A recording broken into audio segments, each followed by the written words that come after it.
Hey, a friendly reminder.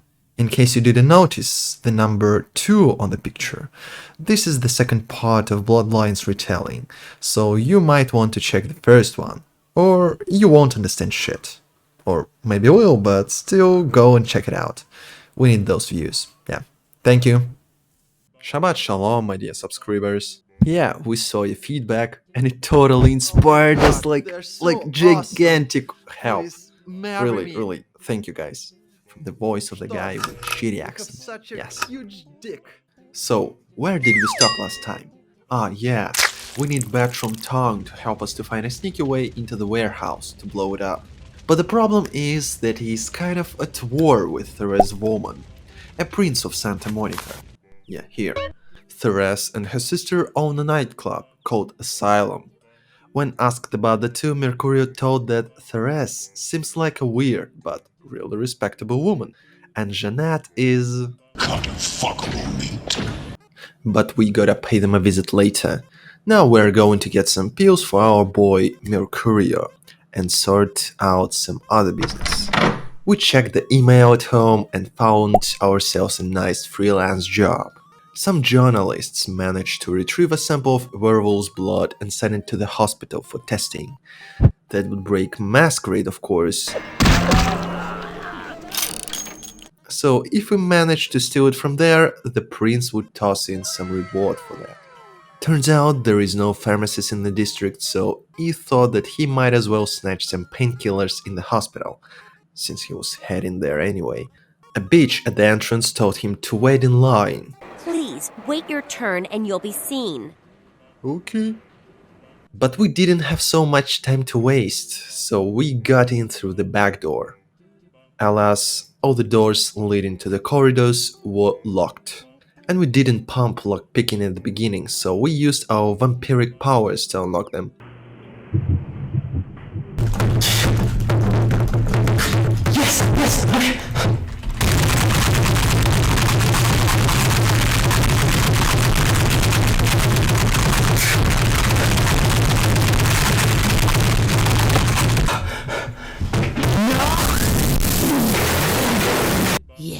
We snuck in and found pills in one of the rooms. Then, we found and hacked a computer of a surgeon that worked here to find out that the guy was married, but had an affair with one of the nurses. Maybe we can use this info later. Of course we can. Then, we finally got to the werewolf blood and stole it. On the way back, we entered one of the rooms on the first floor and stumbled upon a severely injured girl who looked like a typical gay fanfiction stories author. Please, get a doctor. She seemed to be either dying or she just had a massive nosebleed after imagining another JoJo gay sex. Anyway, she asked for help and he went to get some. Can someone call my grandma, please? There was a surgeon nearby, but he refused to come because he was treating a guy who was shot in the head. By the way, this surgeon turned out to be the guy whose computer we hacked before, so we told him that we know about his affair and blackmailed him for some easy cash. But it still didn't help the girl, who was dying, and we couldn't do anything. But wait, remember we told you about some ghoul thing? It's high time that you guys and our character find out about it. To do so, we finally went to the asylum, but not to meet the owner. Not this time, okay? Yeah? Ooh, what Well, do we have here? shit. Another scrumptious young... We met one of the owners at the entrance anyway, and she tried to seduce us with her sexual appeal. But now that he became a vampire, he's practically dead, so all his reproductive instincts kinda stopped, so he wasn't interesting anymore. All her flirt attempts rang hollow, and she left him alone. And yeah, we know what you're waiting for. Some teradoflexing.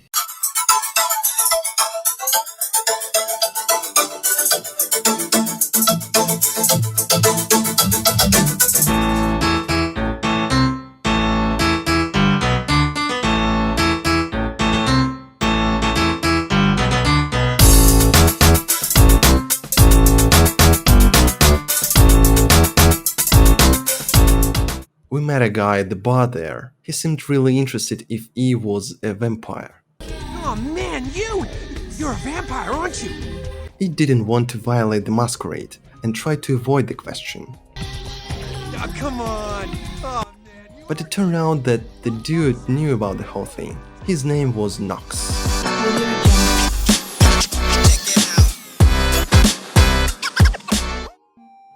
By the way, the shithead was supposed to stand by the fucking hospital entrance. And we spent a fuck ton of time looking for him. There while he was vibing at the club. Yeah, thank you.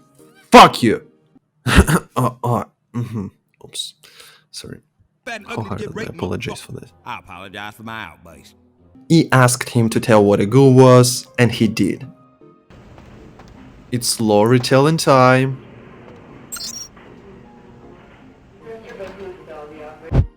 So, in this universe, a human becomes a ghoul. They drink the blood of a vampire.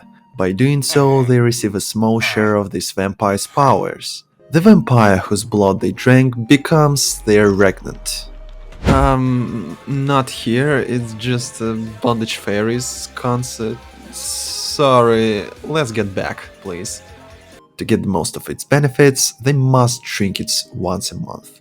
And as long as a ghoul has vampire blood in his organism, he stops aging, gets buffed up, and can even learn some of his regnant's disciplines.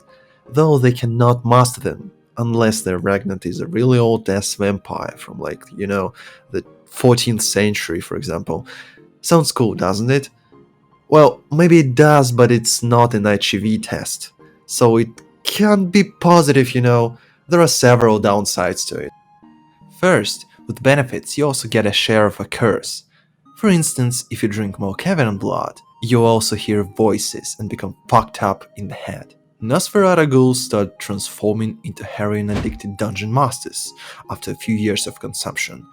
If you think about it, it seems kinda realistic, Second, you literally become a fucking slave to your regnant, but they call it a blood bond.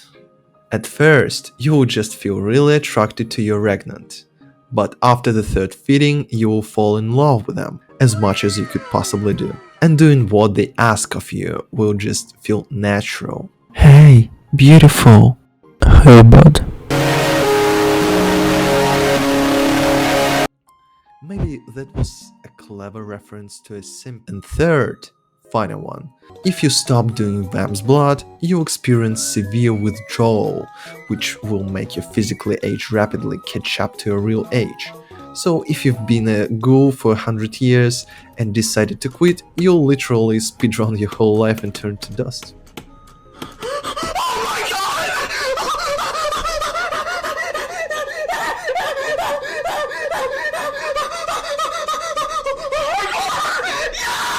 So while it may feel good to drink vampire's blood, you'll end up becoming a junkie, and what's even more terrifying, a simp. So, moral of the story, don't do drugs, kids. So now that he knows about ghouls, he rushes back to the hospital and decides to save the girl by giving her to suck on his wrist.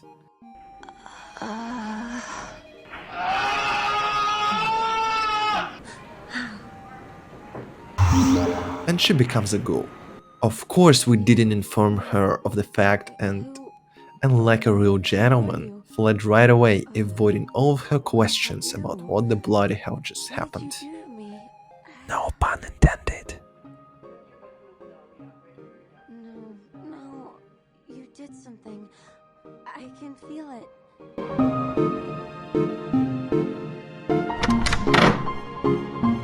LaCroix didn't give us any deadlines for the main objective, so he decided to sort some other stuff out before getting to it. First thing on the list was to find his girlfriend.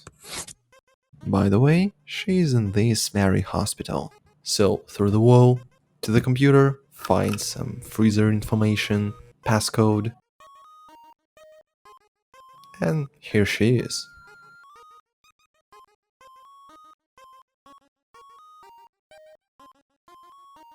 Hello guys! And this one being milked for blood. That turned out to be our girl. We let her out and she literally had to do it. She was ashamed of her behavior and asked us not to tell anyone about it, but what can we do? Yes, of course, blackmail her and extort some money.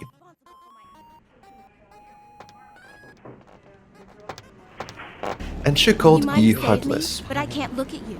To think anyone could be so compassionless, so heartless. Bitch, I'm literally dead. I'll never forget this night. This should conclude our business with this fucking hospital finally. If it wasn't for the fact that the blood banker wasn't too happy about their blood supplies escape. In the world now. Why'd you have to let her go and eat him, huh? Now I'll never get to do in that bastard myself. Well, you know what? No blood for you. No more! So he told us that he wouldn't sell us any blood anymore unless we find him a new source. For this, he went to asylum, charmed some party animal with his supernatural charisma. Sweet girl you sent up. Made the other one seem like sour milk. And told her that there was some cool party in the blood bank. We assume it was his supernatural charm, because who the fuck would even believe this? And this should finally conclude our business with the hospital. At least for now. Now we could finally pass to the important stuff. We went to have a talk with Borman twins. Before entering their room, we heard them quarreling about something. Your city? Last time I looked, it was called Santa Monica, not stuck up this. So vulgar. I can't even. But when he entered, there was only Therese in the room. No. Just stop, please. Stop, okay? It's not funny anymore, so please, stop. He had a talk with her. Unlike her sister, Therese actually had some manners, but she still is as arrogant as her sister, and also racist against Nosferatu. Tongue's exile is self-imposed, I assure you. But then, what reason would I have not to hate that loathsome Nosferatu scoundrel? Bloody Nosferatu. They're so unclean. He asked her to call off the feud with Tongue, but she of course had some other plans. Another freelance job, yeah!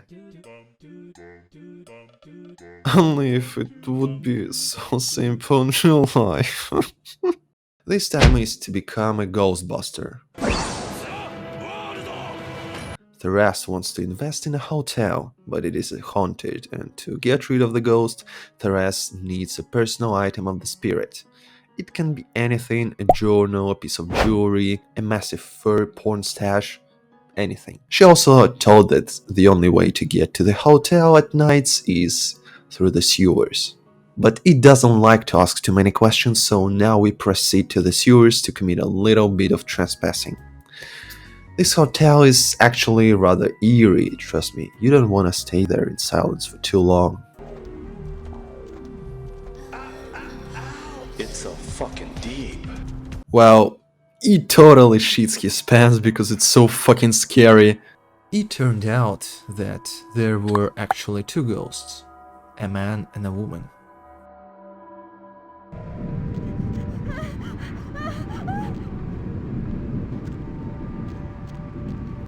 The woman's spirit tried to guide us, while man's spirit went fucking nuts and tried to smash the whole fucking building.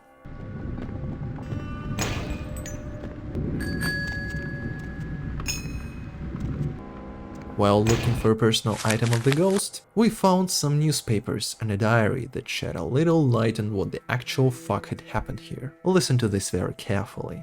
It is going to be really interesting.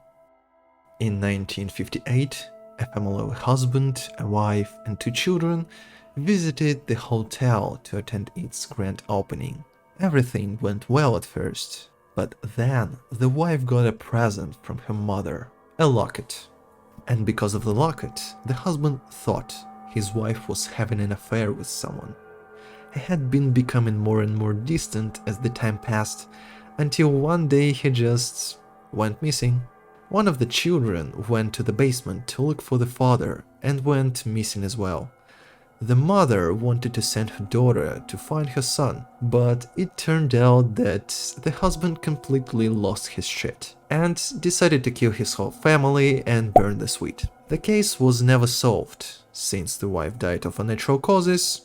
Of course, her ghost got trapped in the hotel. Despite this vengeful fucker's efforts to throw the entire fucking hotel at him, he managed to find the locket, so he finally got the hell away from there. Yeah, finally. And man, this shit was really spooky. Yeah.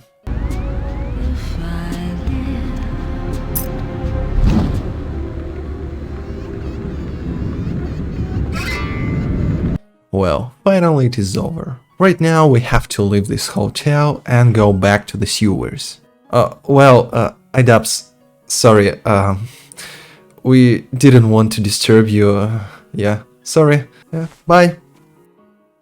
When E returned to the club, Therese wasn't there, only Jeanette, who tried again to seduce our pure boy E with that foul mouth of hers.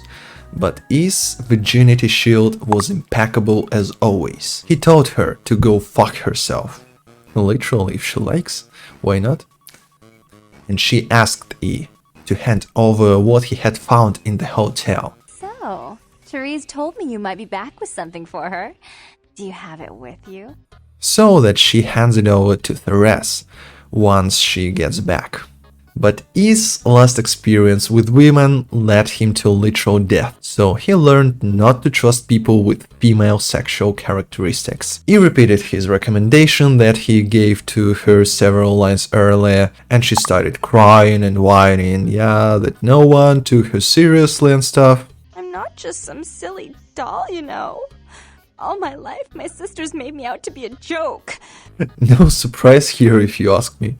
He told her to shut the fuck up. Jeanette immediately calmed down and switched back to her usual sly bitch repertoire.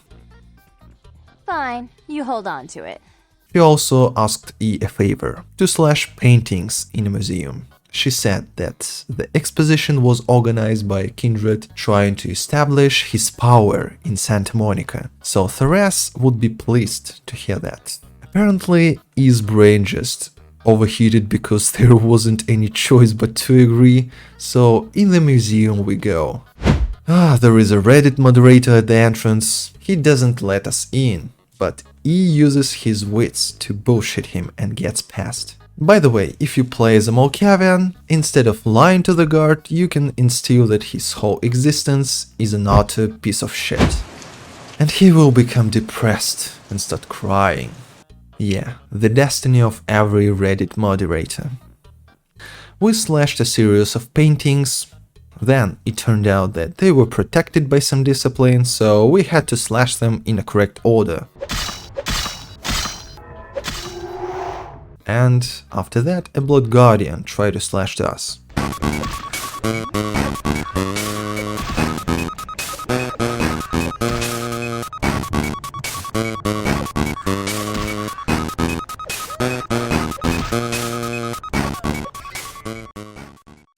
But E slashed him as well. And then we snatched some charity money to spend it on a cute anime girls in Genshin Impact. As you may have guessed already, unlike E, Jeanette fucked us over. It was pretty obvious, you know. It was Therese's exposition, so she lost her shit when she found out. Shut up. I thought I could control my sister as long as Tongue was out of the picture, but nothing's changed. I should have expected that you'd succumb to Jeanette's influence like all the others, but how dare you! Then she calmed down and told E to go to the cafe to ensure that Jeanette wasn't going to kill her. And it turned out actually that it was Therese who fucked us over this time, because she actually was going to kill us. Not successfully, yeah. Then we got back to the club and it turned out that Therese and Jeanette were actually a one person with two personalities. What the actual fuck just happened? Ugh! Well, she's a Malkavian, and that should explain everything, if you still remember this footage with a sign. Here you have to choose which one of the personalities has to die. You can actually save both, but we choose to kill Jeanette, because because, you know, she was an anarch and fuck anarchs, really. After that, she told us the whereabouts of Tom, who turned out to be hiding at a stone's throw. He helped us get into the warehouse and we blew it up. Nothing to tell about here because, you know, it was all about stealth. Well, actually, there is something here that I would like to talk to you. We met Beckett. He was actually watching us this whole time, but it doesn't matter this much. He's something like a vampire historian. Actually a nice guy in general, but unfortunately he's gangrel, and thus a furry. Bruh. Well guys, our business in Santa Monica was generally done, so we took a ride to downtown with a cab driver who's definitely not suspicious. Yeah. See you next time, perhaps. Well guys, for now we are going to end this shit with Bloodlines, but this is for now. And yes, the next video is going to be about another game. Well, this game is going to be a bit unusual, because it isn't an old shit like Bloodlines or other stuff. Well, riddle me this. Well, in this game, Poland and Berserk references are everywhere. And this riddle is about the next game we're going to discuss. If you know what this game is, just leave your answers in the comment section below.